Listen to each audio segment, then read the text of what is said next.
My name is Corey Liemer. Corey Liemer.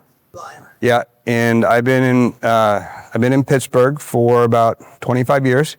Born and raised in Ohio. Lived in Colorado for a while.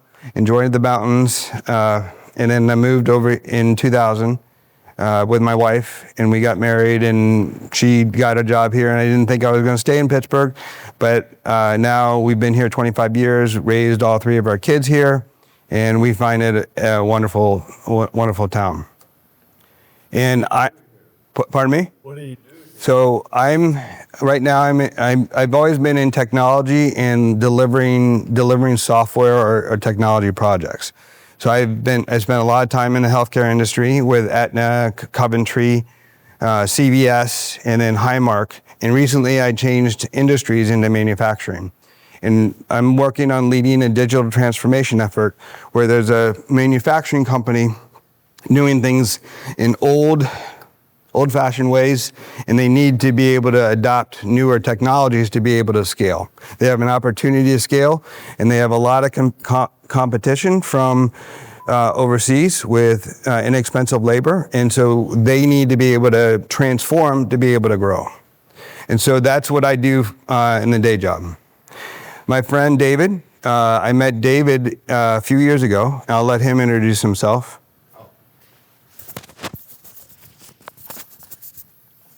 Okay. Crafts member, my name is David. I'm originally from Nigeria. I moved to the United States July of 2022 for my graduate program at Large University, where I graduated last year, May.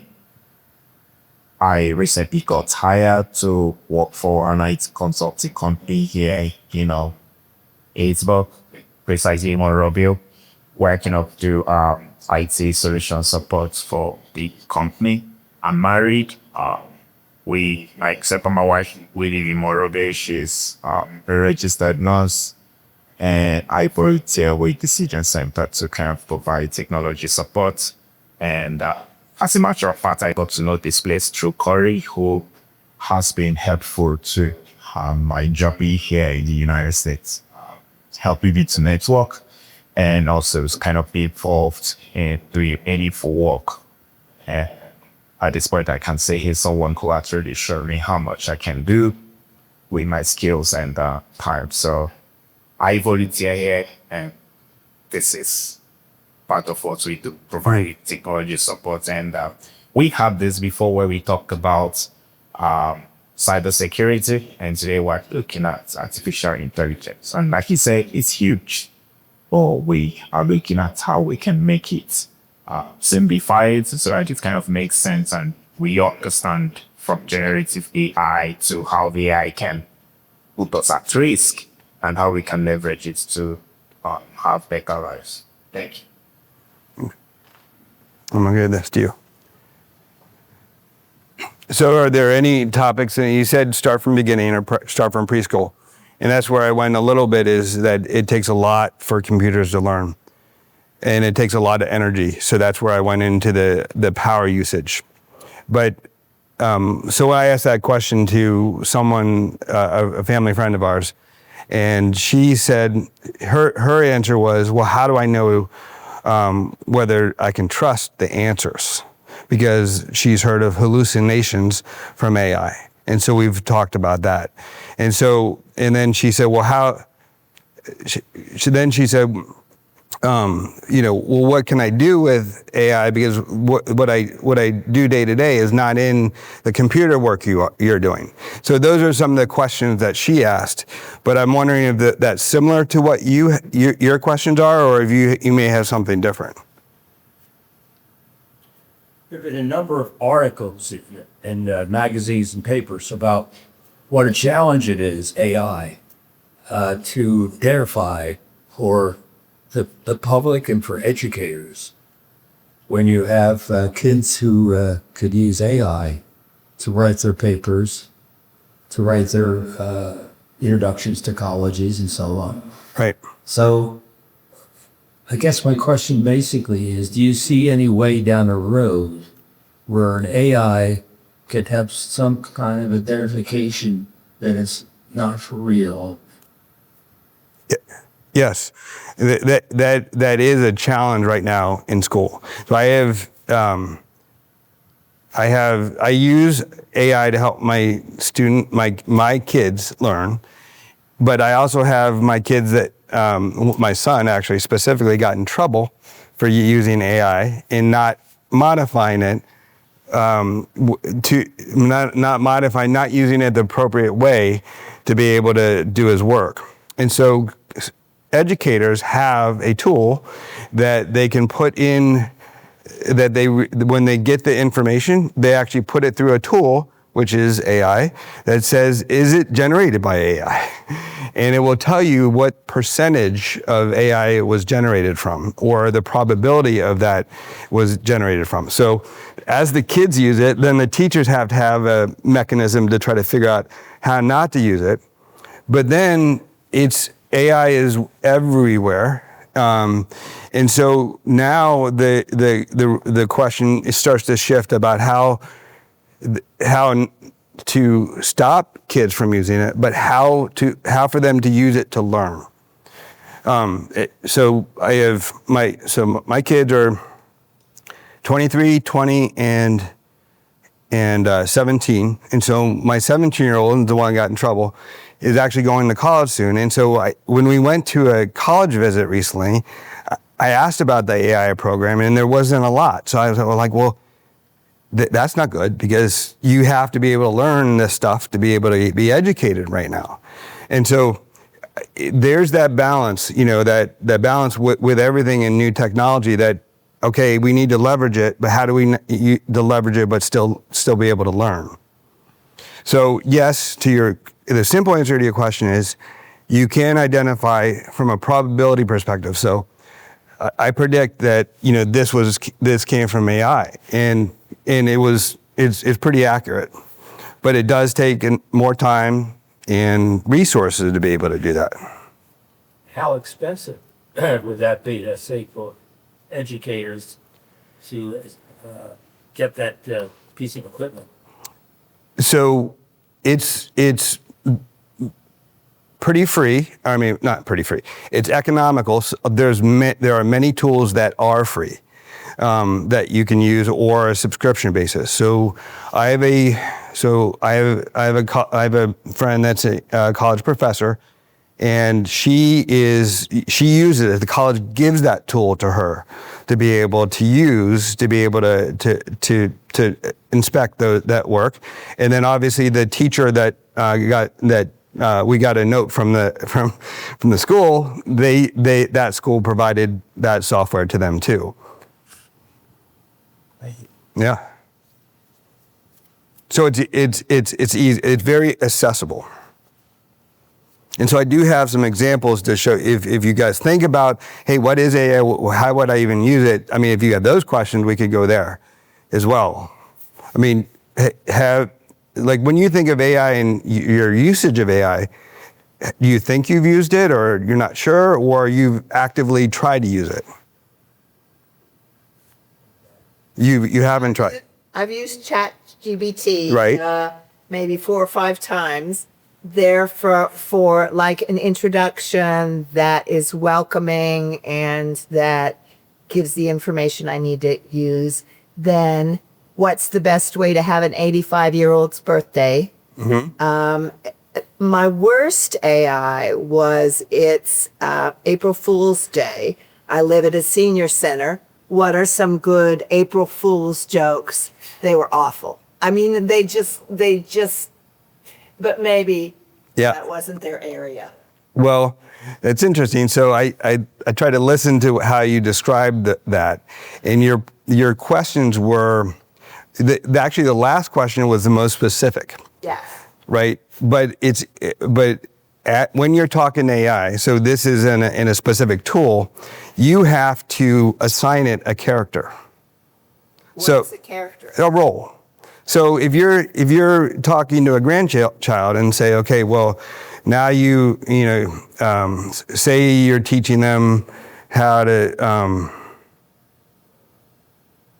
let's see, how to ride a bike, you might say now, you have to put yourself in a position that you are a bike rider. You know, imagine other people riding a bike. Now, you know, as a confident 7-year-old, I want you to get on this bike, and I want you to you can't pedal slow. You have to pedal fast, and you're going to have to go downhill. Don't go uphill to learn how to ride a bike. So you have to give specific instructions. So as an 85-year-old birthday party, you might want to, or an April Fool's joke, you might want to give some context to that. So you are an expert party planner, and I want to have a party that resembles that. I want to have balloons, or I want to have, you know, a red and white theme, and a mat, you know, and then teach that computer what you want to happen, versus just sending a generic term. Another trick is when you ask a question, ask it to think step by step. So, And again, I didn't understand what you said. sure. When you type in a chat to it, have you seen a chatbot? Okay. Mind if I show it? Please. All right.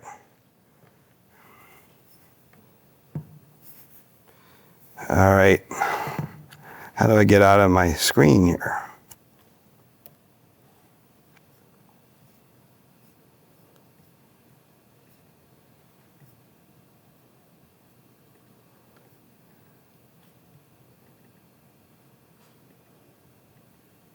Okay, so this is what you call a chatbot.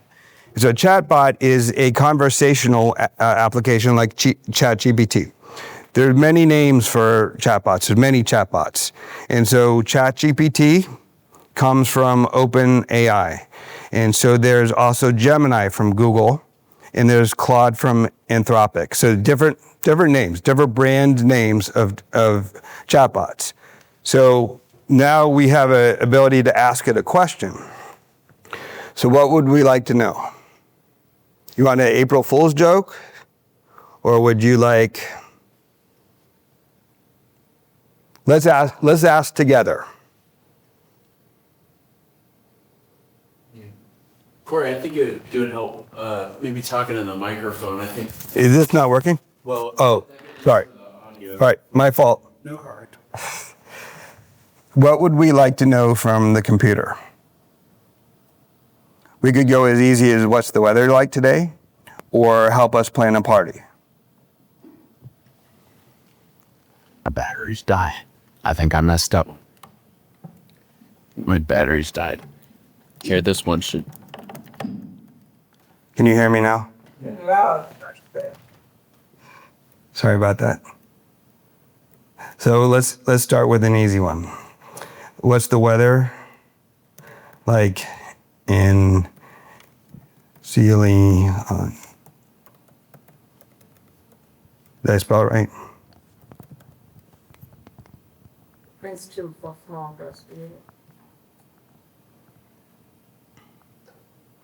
So this is the chatbot thinking.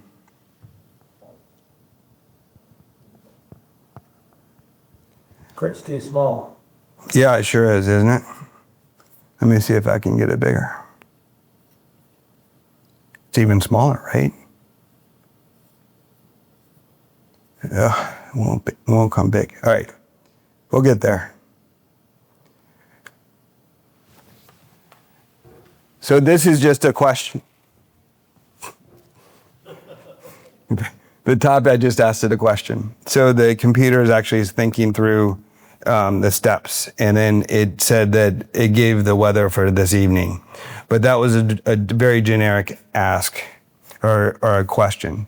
So What sources does it use to find the answer to the weather? So some chatbots have access to the internet. So it can decide that the weather needs to have current information, and so it goes to the weather. And what it's actually doing is predicting so then it goes to the weather and it finds out the answer, and then it brings it back. But most answers that the way that you can speak to it from a common language perspective is called a LLM. And that's a big set of data that it goes in and it knows what other people have asked. And so it repeats it back in similar answers.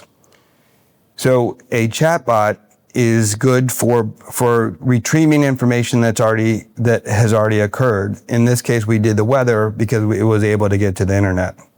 But most times the chatbot is good for summarizing or synthesizing large amounts of data. So, but let me get back to the question about teaching a computer by setting it a role. Let me go in. We have no idea what you're looking at. I'll make it big in a second. I was gonna say I've used this display settings, and you know how you can choose like how if you go to Apple, like Apple top left, then you do like then you go to like Display. maybe like display, yeah. Hey, David. While I'm trying to get my display settings, you might be able to help answer some questions that I'm struggling with.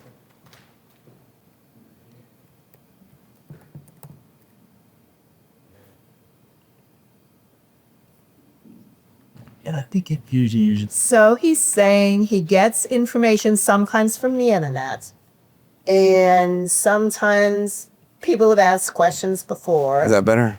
And what are the other maybe just go to the ways main that it directory. gets knowledge? All right. So I just maybe want us to X out think about here, so AI, just Yeah, but do I need to make this bigger? teaching someone who doesn't know anything. Usually I've seen I just sport always lots used to say and you can choose the largest one. Just visualize the brain as a tabula rasa. I would hit- Something that is just, hit X for instance, let me pick up something I don't know how and then to. go to like, I don't know how to. Go ahead, you want to drive? yeah, is it okay? I don't know how to bake. All right. But I'm a machine that wants to learn how to bake, to be able to give answers to other people when you ask me So how who to is- bake. So this is, So your question is, where is this AI? It doesn't mean- Where is the source?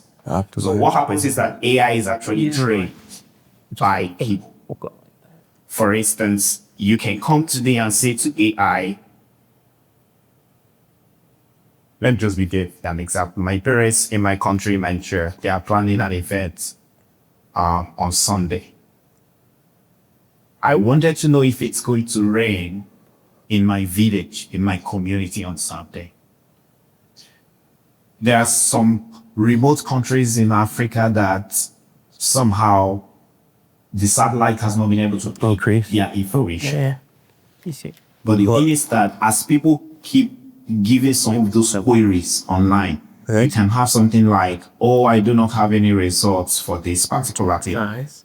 And after 2 weeks, Which one? you'll be surprised when you go back and ask AI Okay. that particular That thing. menu bar though. It has tons Oh, there. of Got it. answers for you.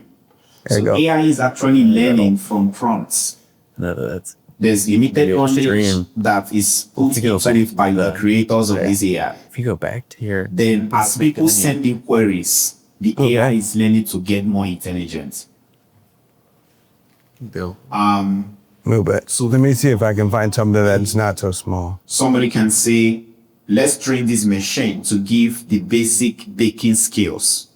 Buy a flour, get sugar, and all. It could just be all that the AI knows they want.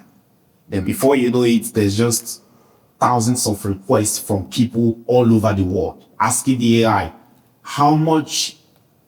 what's the quantity of sugar I should use? In the All right. settings. Now, there are so many other people who have written articles, We go back. published videos in different other places. So this is a very amazing stuff. So the AI is so intelligent to be able to go and source information from published papers, from experts, from videos made, people all over and gathered. So what happens when you see the chatbots that Corey was trying to show? The AI is running an algorithm. What it is actually doing is that it's fetching every available resource online concerning that particular query or question that you are asking. Compares all of it and tries to give you the correct answer. If you are not comfortable with the answer it has given to you, you can do another prompt and say more. It will give you more and still ask you, do you want more information? If you say, oh, make it shorter, it will shorten it. You say, oh, explain it to me as though I'm a 5-year-old. It will just give it to you as though you're a 5-year-old. Explain it to me as though I'm a university professor preparing for a class. It gives it to you that way. So the source to answer your question is tons of material. Yeah, that's it. AI has the got intelligence it. to actually access to be able to. Too is okay. Yeah. So we're right. If we be, what should I treat If I have a headache, AI is I think this is good. but there are experts who have written papers, articles, there are consultations, public records. Okay. For instance, how many, it can just be anything. So the AI is just a machine that is learning. Before it became viral, in fact, what I used to say to people is that before AI became big, the thing that actually became big was data analysis. We are gradually shifting from the era of data analysis to artificial intelligence. Before COVID, shortly before COVID, all we're hearing is how much people can do with data. There's so much you can do with data. For instance, you can just put on the search box, how many people in Africa need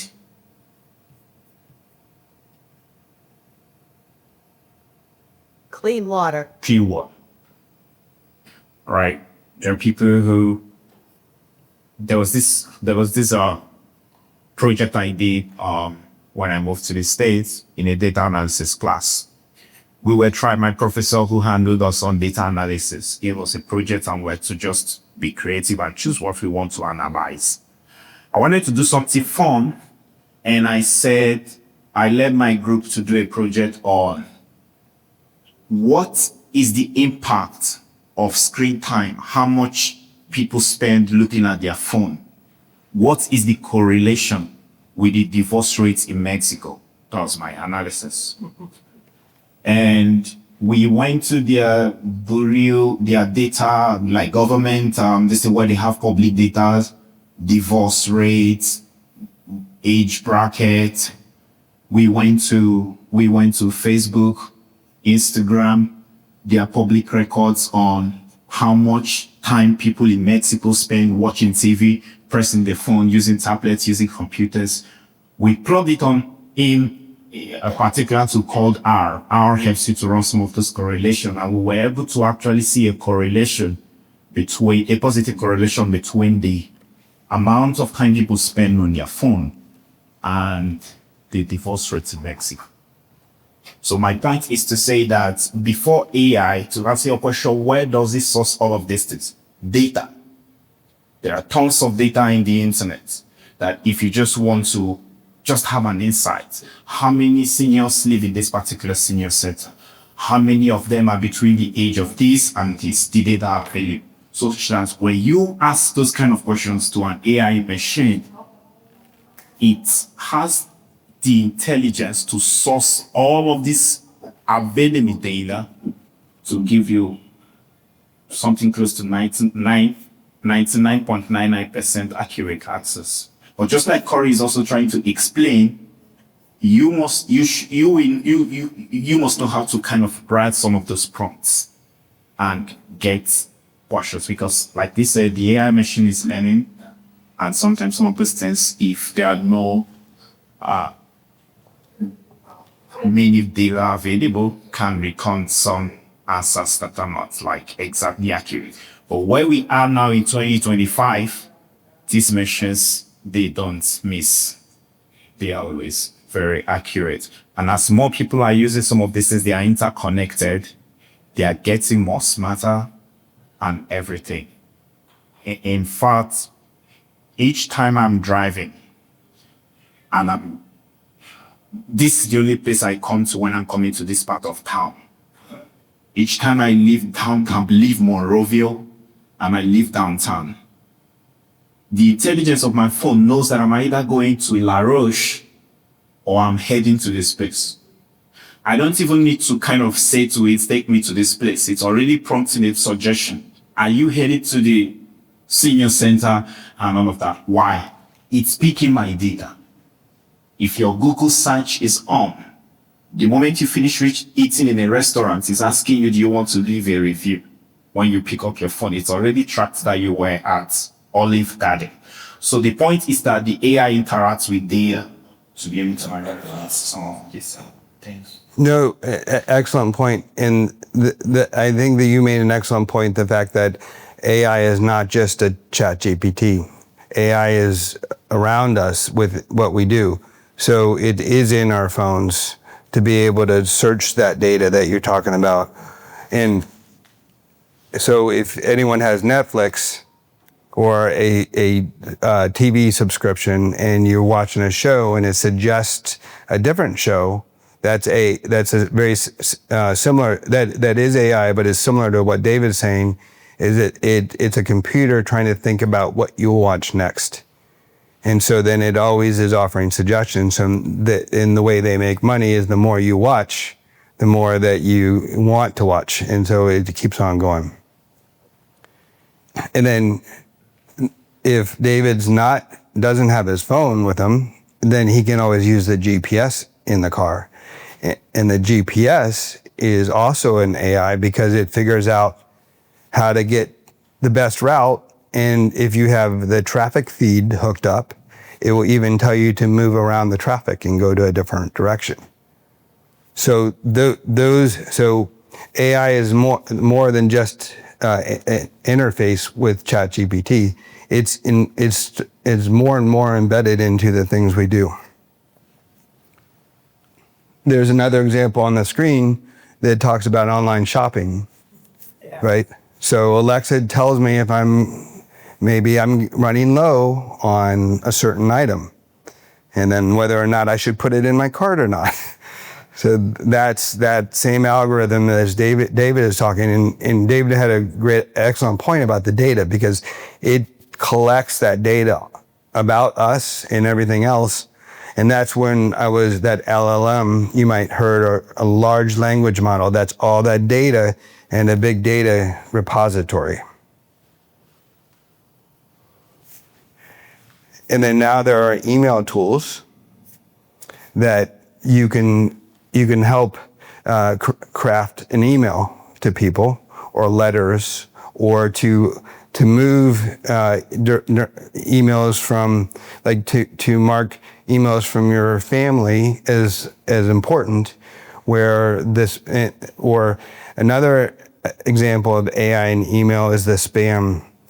Oftentimes we get lots of spam in our inbox, but there's also a lot of other spam that we don't get because it goes into the junk folder. And that's the computer algorithm looking at to see if it is spam, and what are the properties of that to be able to put it into the junk or the spam folder.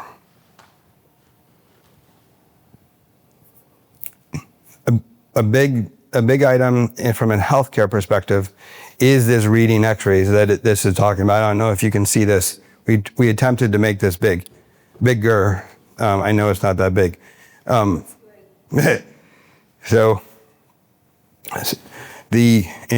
both David and my wife are both in the healthcare field, and so that is a tool that AI, to be able to, like these X-rays, is that X-rays often look for very minor items in a grainy picture.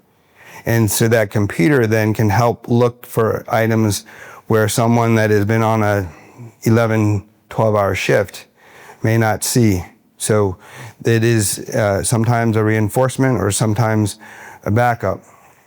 The one thing that AI can't do is they can't think for the future. So, for an example, that if you think about the diseases, it only knows about the diseases that have happened in the past. It may be able to predict something going forward, but the X-ray example, it knows the shape, it learns from all those pictures, like the thousands of cats. If a cat all of a sudden had horns, then it wouldn't know what it is because it's different. So it only knows from what it was told and what it's stored in its repository. And I hear that AI will be helpful in creating cures for diseases. How will that happen? So one of the ways I think it can happen is that cures for diseases and physicians or researchers have to read lots of material, hundreds of research papers, and there's so many research papers that it's hard to keep up, especially when you have a job that you're in a life you're able to do something, and then you have to find additional time to be able to research this. And so then that computer then can help read through that material and summarize it or pick up key items. So if you're looking for research on XYZ or what characteristics. Thank you so much. Of a certain gene or a cell, it will help you be able to identify or reduce the scope of the research. Mm-hmm.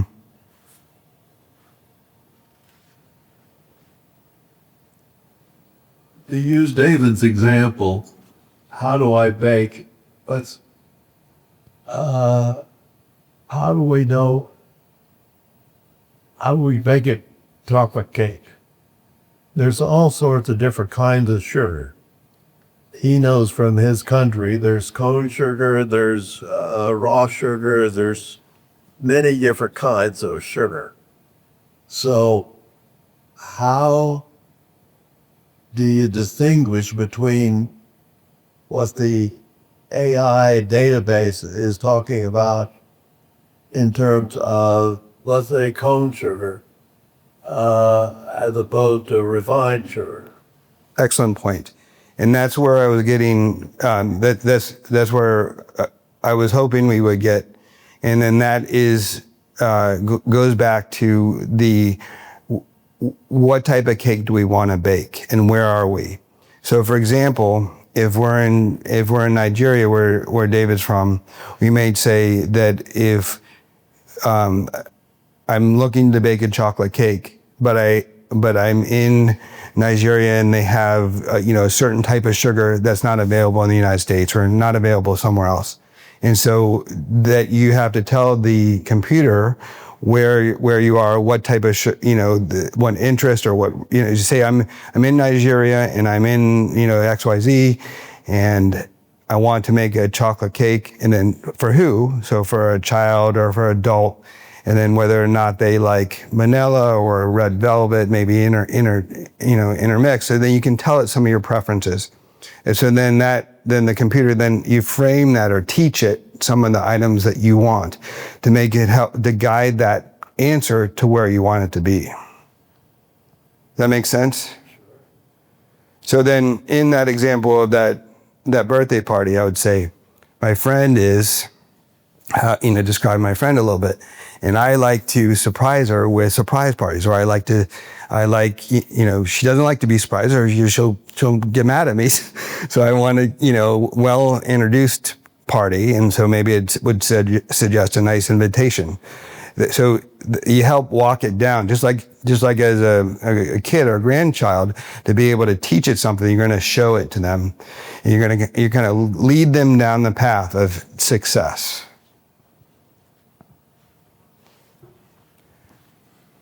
Mm-hmm. So this little slideshow that I made, I didn't make. I mean, yes. And this is where I was going with the small writing.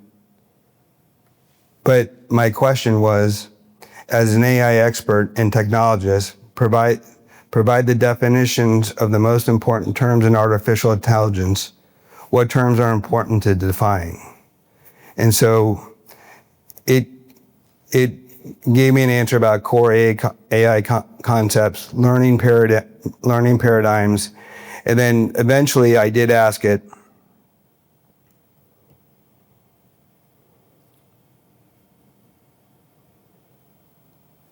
as a learning expert, think step by step and provide a couple of PowerPoint slides or visualizations that explain these concepts very simply to an audience of older adults that are not familiar with technology. So I asked it several questions. I had to make sure that it knew that I wanted core concepts and that I didn't want to talk to children. I didn't want to talk about tricycles and that type of thing with analogies. But we have more experience than the grandchildren, so we have a different mindset of where we're going, right?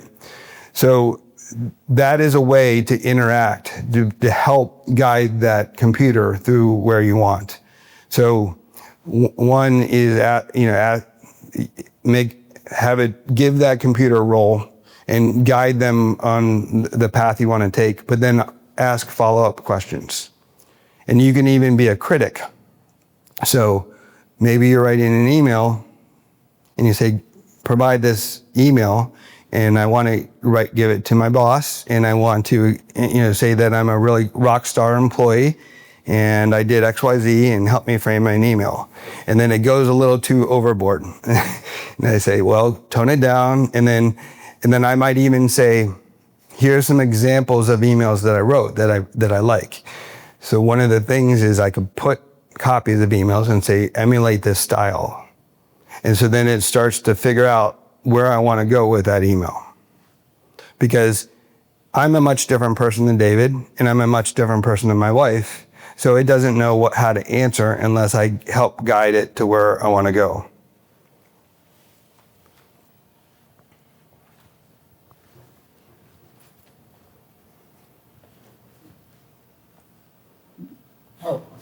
See here. Getting back to education. So if a kid writing a college, a paper to get into college, and he wants to show that he's really an expert, let's say, in computers or some field, could he ask AI to write that paper? Of course. And how would you check that? With that machine that you're talking about? Right. Yeah. Right. So it's a game because the student could probably have access to that software too and see how it was different. Or you can also say, what are the most common words or phrases that AI uses? And then you get a list and then you say, don't use these terms. And then you can ask another question. How can you make this paper sound more like it came from a human? And you can it's a cat and mouse game to be able to try to skirt the system. But what you can also do is you can say you can use it for research. So you use it the positive. What are some of the key concepts that I may want to know if I'm going into a technology field in college? Right.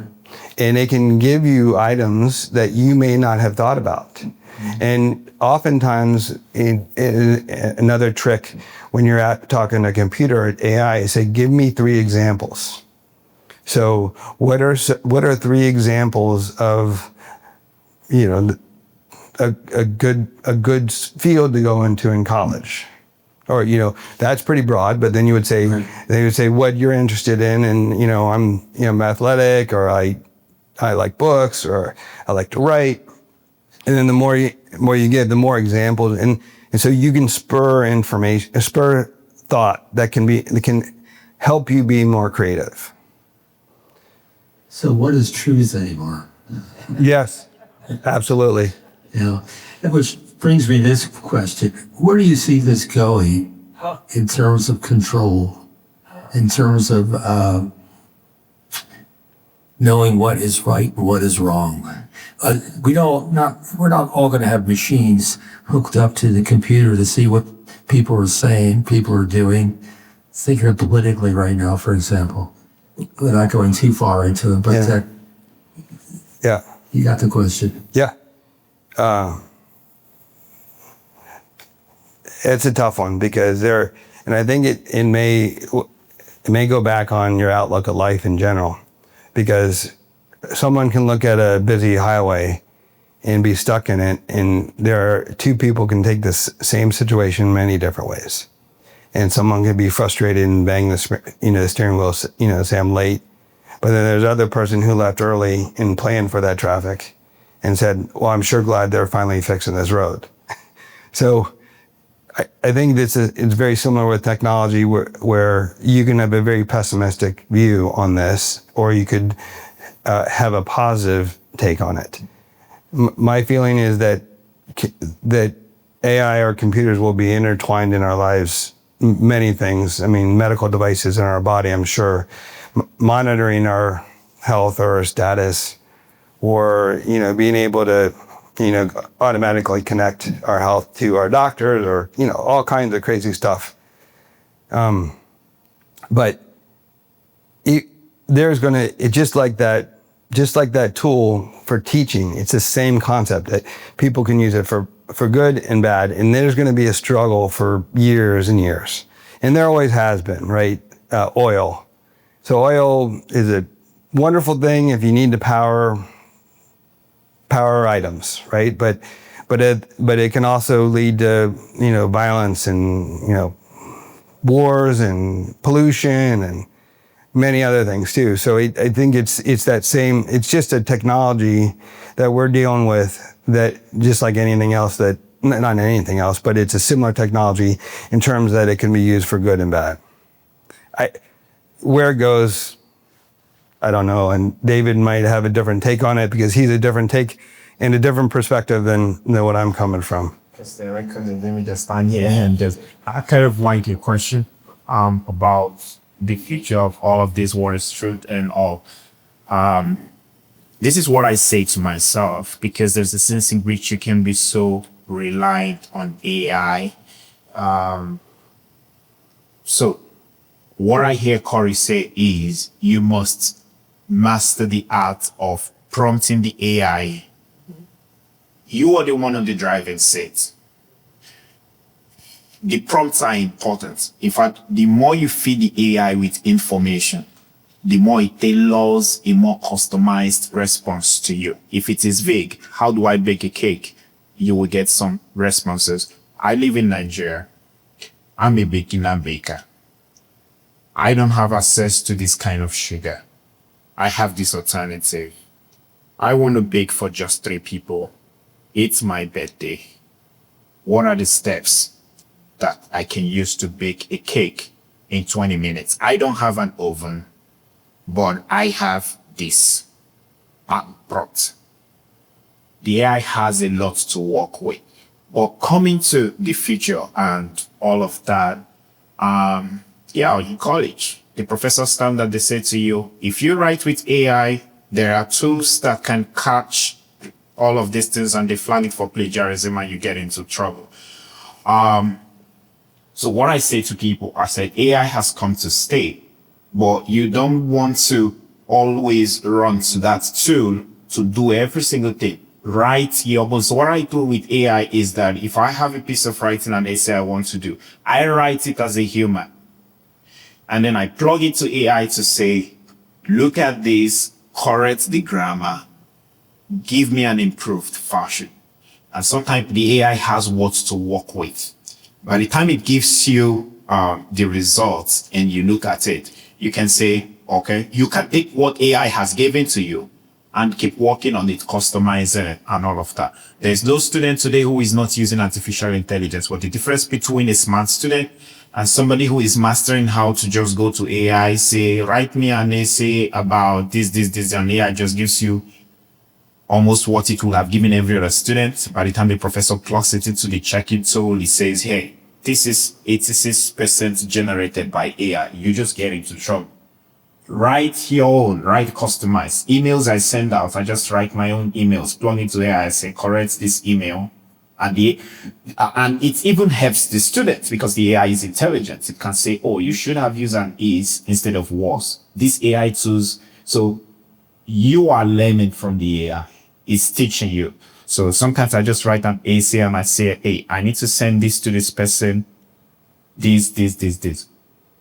Improve and correct the grammar. I always put it, improve and correct the grammar, nothing fancy, professional and all of that. AI drags it out and then gives me the reasons why it is taking out a particular word from what I have written, why it is adding another word to something I'm written, why the tone sounds very informal.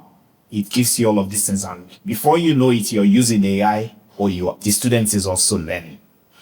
Yeah.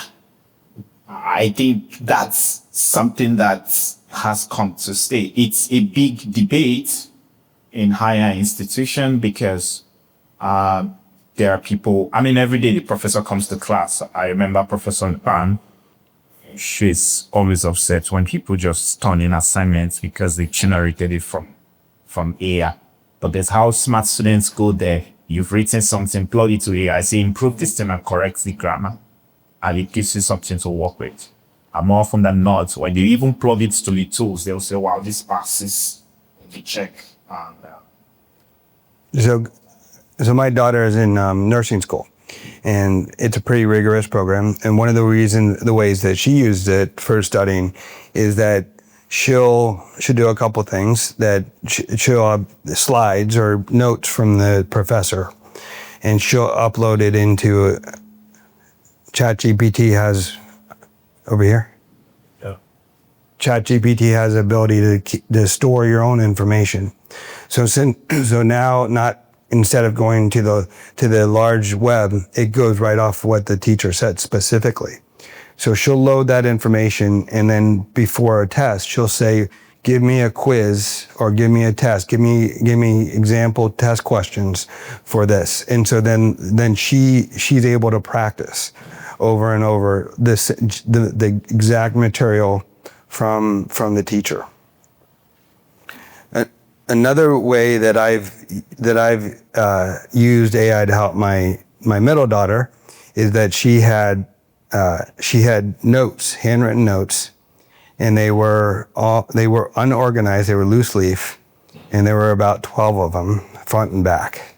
And so she had a test coming up, so I lined them all up on the floor, and I stood up with my phone, and I took a picture, and I flipped them all over, and I took another picture. And so I uploaded that in, and then the computer then recognized the handwriting and then converted it into text. But then it synthesized that information. And then I asked it to create a podcast and then I put that my daughter's name is Sophia. I said, Sophia is a rock star student. She's taking a psychology test tomorrow or in 2 days. Help her prepare for this test with these notes. And so it was able to then give a audio presentation of how to prepare for that test. And so oftentimes, if I'm driving into work and I want to synthesize some information, I would do something similar to that.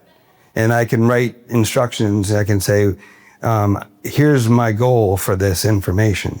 And then I plug it in, and then it creates it. And then by the time I get in my car, I'll play the audio or the podcast and be able to listen to it on the way in. So it's able, saves time, but also synthesizes that information. So using your own information is now more, I believe, more powerful than going out to a generic internet.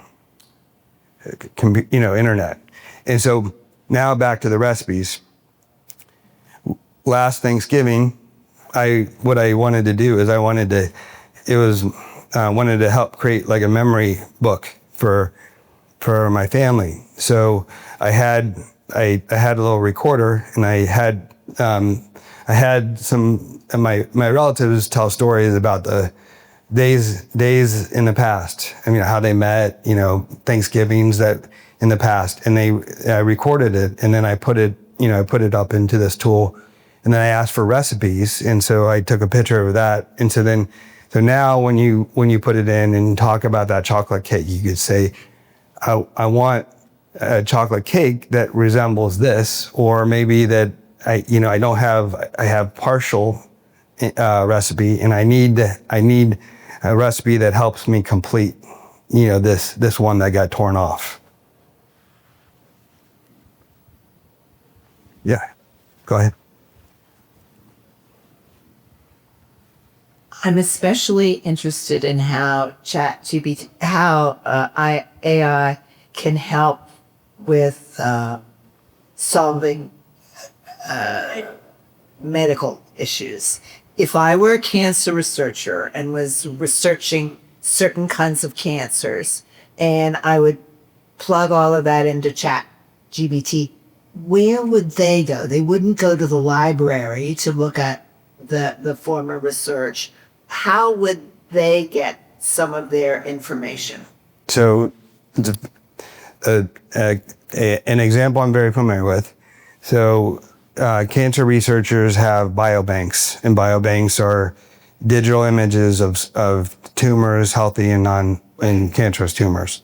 And so there are, with this AI, what these companies are looking to do is to look into to get technology to look at those slides. And because a biobank has thousands of slides. And so how they want to look at that, see if they can find a predictor to be able to find a way to be able to better treat or cure cancer. So that's the profession my wife is in. She's she's a cancer researcher. And so then that biobank is a real life example of companies trying to use that biobank to be able to leverage that data, be able to put that algorithm on it. Thank you.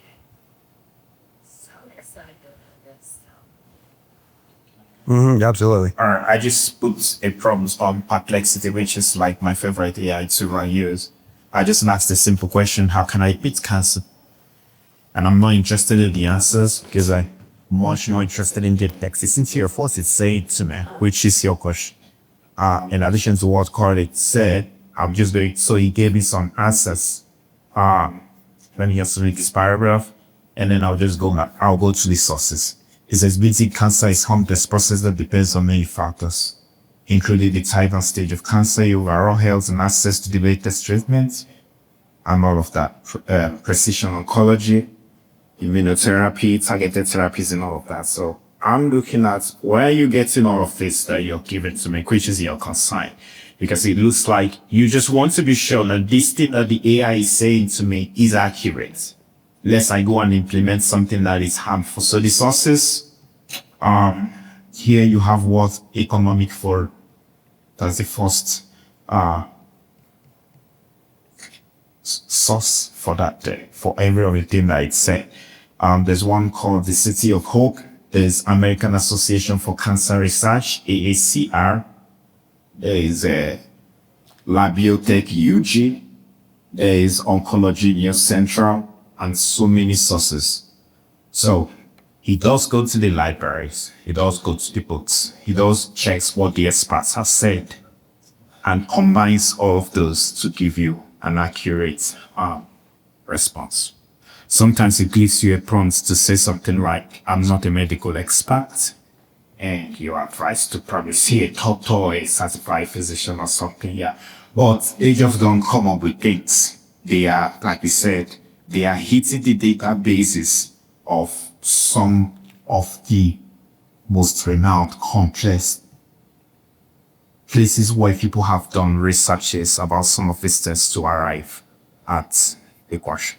Such that if somebody just takes the answer, you already have, okay, there's such a thing called precision oncology, and you can read it. and it puts the sources there, 2, 3, 4, talking about the AACR, and you can just go and read further some of the stuff. In to David's point, there are computer tools that hook directly to research or the scholarly journals. So you can specifically guide where you want that search done. So, if you look at these buttons here, these are different ways that we are telling the computer how to think, whether you want to write or to learn or to develop code.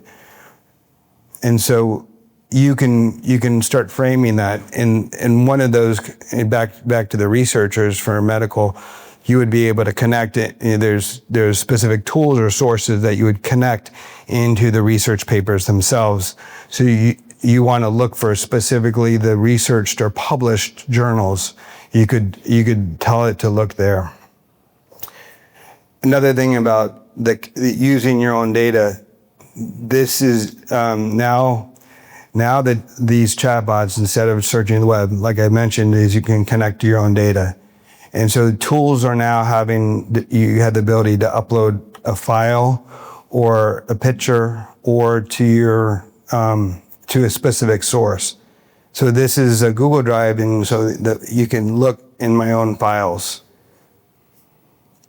And so these are in my email, and it's connected to my email, so you could actually search the email and help it fix or help me get through all of my unread emails in a quicker fashion.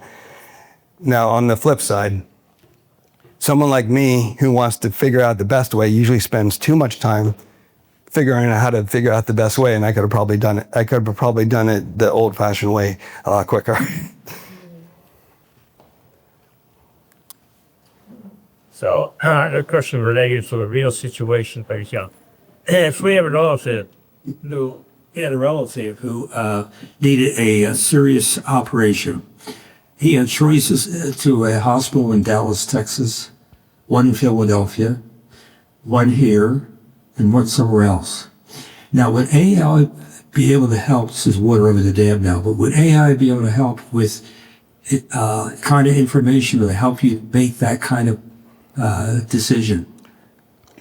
So one of the things you want to be careful about in general is using AI for financial, legal, or health type advice, because as it matures, it's still a quote unquote teenager. So it might not, so to be able to trust it with your life, so to speak, or your finances, that's something you always want to be able to be cautious about. That being said, is that you can ask a lot of questions to get ideas. So you can ask that, yes, what are the ratings of these hospitals? What are the best known doctors at the hospitals?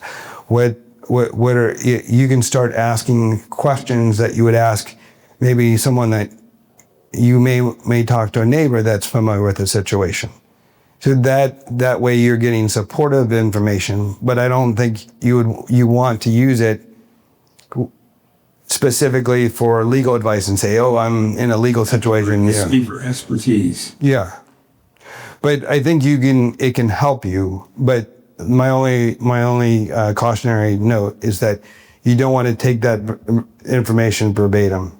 So one of the words I mentioned earlier when I joined you is the word hallucination.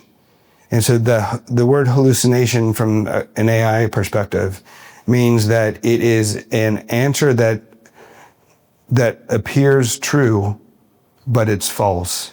So it doesn't have the information, but it makes up a statement that looks completely true, but it is false. What David did is a very smart thing to be able to validate that truthfulness. And so what he did was, when he asked that question, he looked at the sources. So where are you getting that data? And so he could trace back. And you can even ask the computer, only give me factual information. Do not hallucinate, do not make up information. So you can like almost scold the computer. No, don't, I don't want that I want to make sure you're telling me the right, the factual and the truth. And oftentimes if you tell it to think step by step, then it actually breaks out the steps logically and you can see it thinking. So in your example, that would be a think step by step solution. And I would also then tell you to break up that overall field of what that better place to go into different subject matters. Like there's a lot of sub questions in that one main question, right?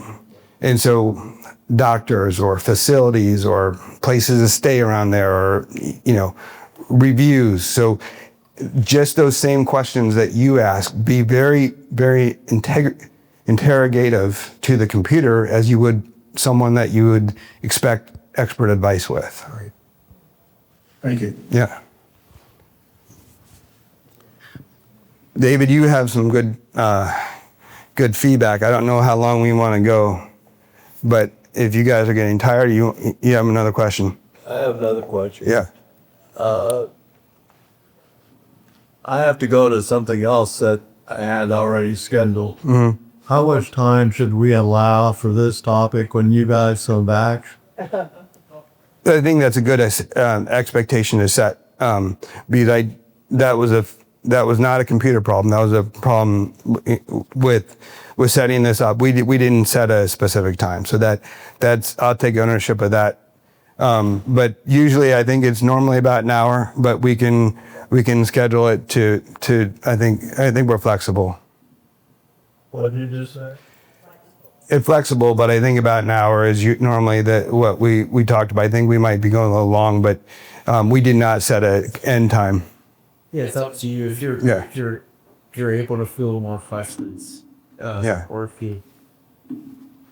Yeah, and I know David always has good input, and I appreciate you giving some good examples. What I've just also thought about is the basic application that AI has. The ways that we can leverage AI, even if we don't understand the complex things happening. Just a quick one. Some persons have been saved from death by just artificial intelligence.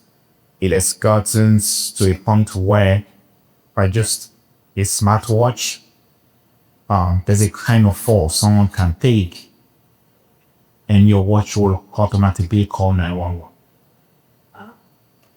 There are stories where some of these health wearables have helped people to kind of detect heart attack early and call for emergency services. My watch has done that by accident, actually. There was a bee on my leg and I was swatting it and it thought I was in trouble. Yeah. So when I think of AI, I just kind of think of how can it really be of benefit. Some of the latest 2025, 2024, 2023 cars are AI powered, such that there are some hits that you will take and even without you saying anything, it's calling 911 immediately. Sometimes when you fear off a track, it kind of gives you a caution. I had a rented car, it's just one kind. When I came to the States, it kind of gives you a prompt, keep your hands on the wheels. And those kind of assisted technology kind of things are things I feel are very, very helpful. Things like Alexa. Sometimes when I'm bored at home, I just say, hey, Alexa, what is happening in Democratic Republic of Congo? It gives me news and gives me different sources. Hey, there's this movie I want to watch. I can't remember the title, or I remember the actor, and I remember a plot. It tells me the name. I have a meeting on Tuesday for technology with Corey and David. I don't want to forget. Schedule a meeting for me.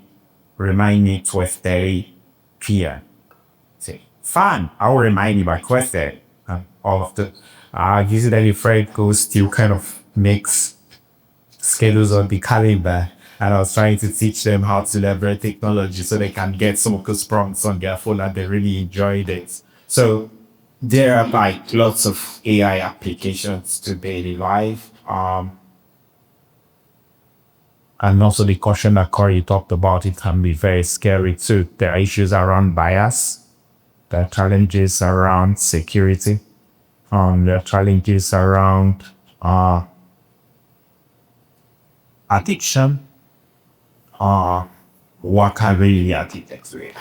And that bias, that's a big one because if there were what we know in the past, I mean, it's our world. So if negative things have happened, then that propagates that. It could propagate it. And so there are ways to teach computers to try to filter that out. And that's a very, but that doesn't always work.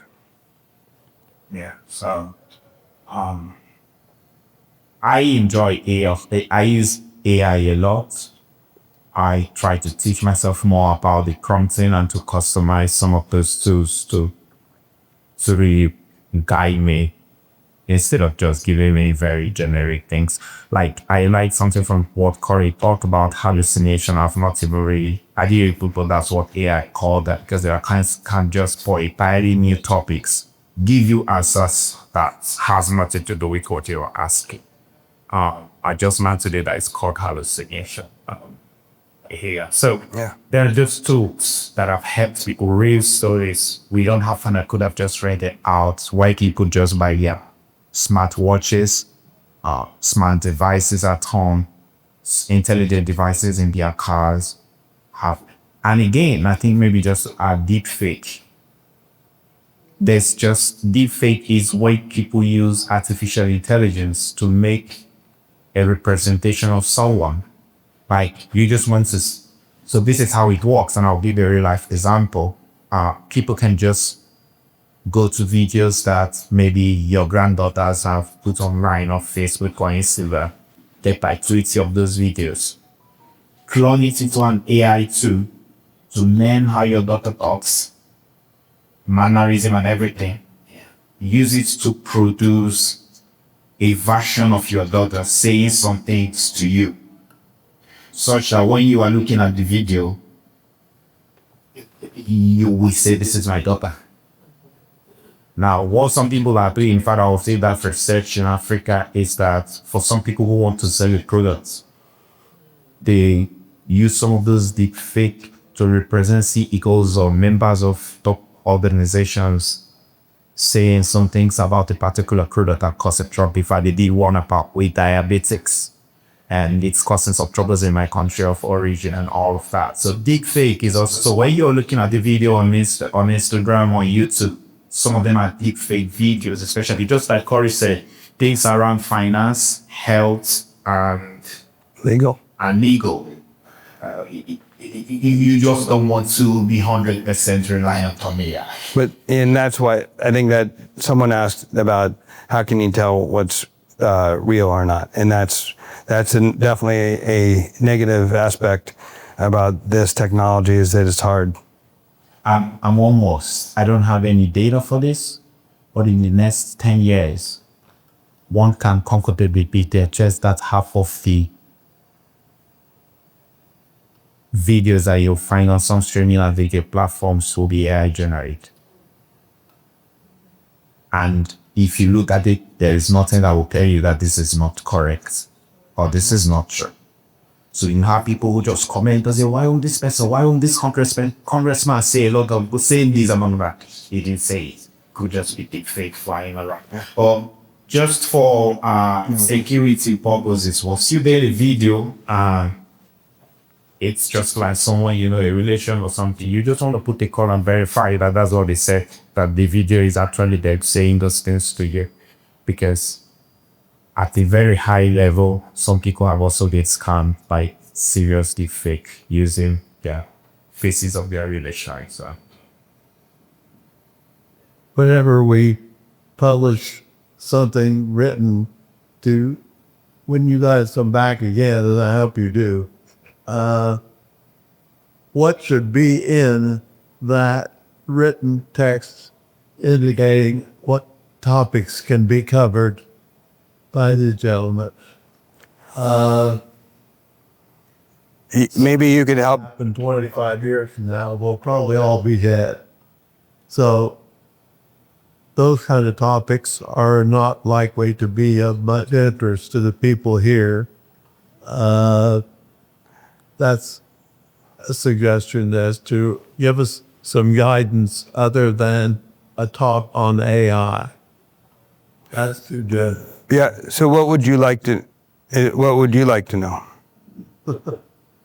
I'll refer to my wife. All right. How do I boss her? Yeah. AI can never. Okay. Or may help you say it in a sweeter tone, maybe. That's all I had. I All right. have to leave. I'm sorry. Sure. Thank you for coming. Yeah, sure. And very It was a pleasure. Yeah. And also, what were you doing in Colorado? So after college, I moved there with some friends, and I got my master's degree, From? University of Denver, computer information systems. Probably DU. Yep. Yeah. Okay. Yep. And then, I'm from we're- Colorado. That's the reason oh yeah, we're in Colorado. I was in Golden, Ah, nice. Colorado School of Mines. Yeah. Oh, really? Pretty good school. Okay. Right. Why did this guy come back from Denver? Any other questions before we wrap up? That's beautiful out there. Yeah, it is. You know, one of the things I really enjoy about Pittsburgh, though, is that in Colorado, all the mountains are in one location. And so to be, Working for our hoagies up, isn't it? what's that? You like us for our hoagies, don't you? Yeah. Yeah. But one thing about Pittsburgh is that there's ability to see parks and trails everywhere around the city, not just one location. So you don't get a traffic jam going to the mountains. Thank you. Thank you. Thank you. Next. It's great. Good. I need. Exciting. Such interesting. Yeah. Yeah. Yeah, and I think for today, you didn't know exactly what everyone wanted to have covered, and I think Corey was skilled in coming with an open mind to be able to tailor the information he has to your specific interests. So thank you so much, Corey and David, for being so open to field questions and to talk to each individual person. So I think it was strong. And it's great for you to tell us other things that we all use with AI. I mean, cars and phones and You need to have a list to see the things they covered. so much. History of AI, how they that's really Definitely. Yeah, and I think in advertising or because these guys are great. Yeah, I think that it's such a broad topic. I think now that they have somewhat of a better understanding of what your all's interests are used. I think they didn't know that anybody has actually used it as far as the text form and video form, like a couple individuals there. Yeah. We'll do more. Yeah. Did you enjoy it? But very much. Thank you.